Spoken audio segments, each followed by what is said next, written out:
7મી મે 2024 એટલે લોકશાહીના મોટા પર્વનો દિવસ, એટલે મતદાનનો દિવસ.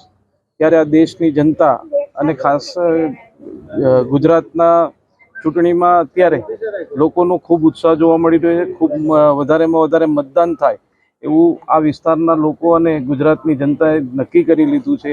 એ સમયે આજે પરિવાર સાથે, ભગવાન શ્રી રામના નારા સાથે, ઢોલ શરણાઈ સાથે એક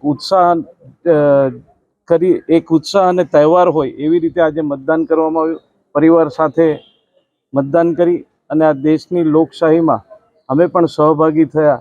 આવનારા સમયમાં રાષ્ટ્ર મજબૂત બને, આ રાષ્ટ્ર વિશ્વની મહાસત્તા બને અને રાષ્ટ્રના હિતમાં મતદાન કરે એવી વિનંતી કરું. હા, સાચી વાત છે. પ્રજા જ ચૂંટણી લડી રહી છે, કારણ કે પ્રજાને દેશના પ્રધાનમંત્રી નરેન્દ્ર મોદી ઉપર વિશ્વાસ છે